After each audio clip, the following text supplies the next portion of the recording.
दो फीमेल्स हैं, वो रूममेट्स हैं, किसी हॉस्टल में रह रही हैं, वो कपड़े चेंज कर रही है एक और दूसरी उसकी पिक्चर्स बना रही है।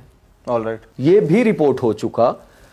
उसमें करना क्या है, बच्चियों ने एक दूसरे के सामने चेंज नहीं करना। सही। लड़के के साथ दोस्ती है, लड़का कहता है मुझे ऑब्जेक्शनेबल कंटेंट भेजो, तुम्हें मुझ पे एतबार नहीं है। ये ऐसा सेंटेंस है, ये जो बोलता है, ये मैं बार बार इस पे बात करता हूं कि जो ये कहता है ना कि मुझ पे एतबार नहीं है, वो बंदा खुद एतबार के काबिल वाकई नहीं है। जो आपसे ऑब्जेक्शनेबल कंटेंट मांगता है वो कभी आपके साथ सिंसियर नहीं हो सकता। हमने हस्बैंड और वाइफ को देखा है कि उन्होंने ऑब्जेक्शनेबल कंटेंट एक दूसरे का लीक किया। हमने ये देखा कि एक बंदे की दो वाइफ्स, पहली ने दूसरी की पिक्चर्स किसी भी तरह से वो ली और वो वायरल कर दी। सही सर। क्लास फेलोज की देखी, जो आपके जो एक जगह पे आप काम कर रहे हैं वहां पे देखी। हाँ, ये भी देखा कि उसने वायरल नहीं की जिसको भेजी, मोबाइल स्नैच हो गया, स्नैचर ने वायरल कर दी, ब्लैकमेल करना शुरू कर दिया। मोबाइल खराब हुआ, ठीक कराने के लिए लेके गए, वो दुकानदार ने निकाल ली, देके आ गए आप। बिल्कुल। उसमें से कार्ड नहीं निकाला आपने, या वो मोबाइल की मेमोरी में सेव थी वो निकाल ली। इसके अलावा लैपटॉप चोरी हुआ किसी पार्किंग से, किसी गाड़ी में से, उसमें पड़ी हुई थी, वो निकल गई। आपका पर्सनल डाटा है। बिल्कुल पर्सनल डाटा है। इस हवाले से खवातीन को बार बार समझाया और कहा ये जाता है, आज भी आपके तवज्जुह से यही बात करेंगे कि ये नहीं बनानी, ये बनानी ही नहीं है। वो खवातीन अक्सर ये सुनने में आता है कि वो कहती हैं कि एफआईए हमसे उल्टा सवाल करेगा, उल्टे उल्टे उल्टे मतलब हमसे किसी तरह निकलवाने की कोशिश करेगा जो हम बता नहीं सकते। उनके लिए क्या वे आउट है? नहीं, बिल्कुल नहीं जी, ये विक्टिम ब्लेमिंग है हमारे ख्याल से। ये तसव्वुर भी नहीं किया जा सकता।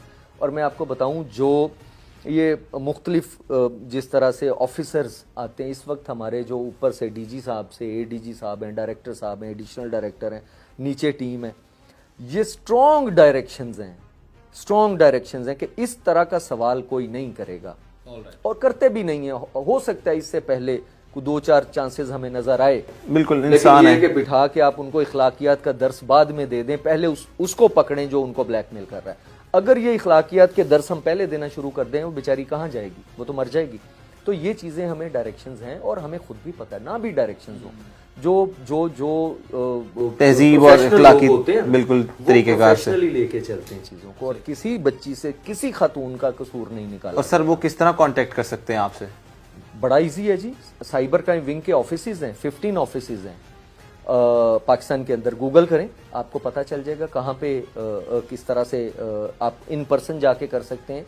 और complaint.fia.gov.pk पोर्टल है, उस पर की जा सकती है जी। ये नोट कर लीजिएगा आप तमाम लोगों के लिए जो हमारे तवज्जुह से देख रहे हैं। और सर आसिफ इकबाल साहब भी बता रहे हैं कि किस तरह से आप इनको अप्रोच कर सकते हैं, अपनी कंप्लेंट दर्ज करवा सकते हैं ताकि आपकी ज़िंदगी महफूज रहे, आपके घर वालों की ज़िंदगी महफूज रहे। सर मुअत्तल कितनी दफ़ा हुए ज़िंदगी में, अभी कैरियर में, मतलब कोई जब भी किसी को पकड़ा हो और उसने कहा कि तुम देख आसिफ मैं करदा की है तेरे नाल? मैं जी ये तो बताना मुनासिब नहीं है कि कितनी दफ़ा हुआ, लेकिन मैं सबसे ज़्यादा दफ़ा हूँ। अच्छा, ये सर का रिकॉर्ड है जी। ड्यूटीज़ को अपनी इस तरह सर अंजाम दिए इन्होंने कि हर दफ़ा मुअत्तल हो जाते हैं।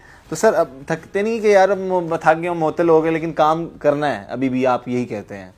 नहीं, वो असल में अगर ये सोचे ना तो फिर आप काम कर नहीं सकते। मुझे पता है कि काफ़ी सारी चीज़ों पे कुछ बैरियर्स होते हैं जहाँ पे रुक जाते हैं हमारे कोलीग्स, दोस्त, लेकिन नहीं रुकना चाहिए। मैं रुक जाना शायद चाहिए, मेरे से नहीं रुका जाता असल में। आसिफ साहब अपनी बात पे स्टक हैं और माशाल्लाह sir you are doing great. अल्लाह ताला आपको हामी नसर रखे, आपके सेहत याबी के लिए भी दुआ है और आप हमेशा इसी तरह काम करते रहें। बहुत शुक्रिया आप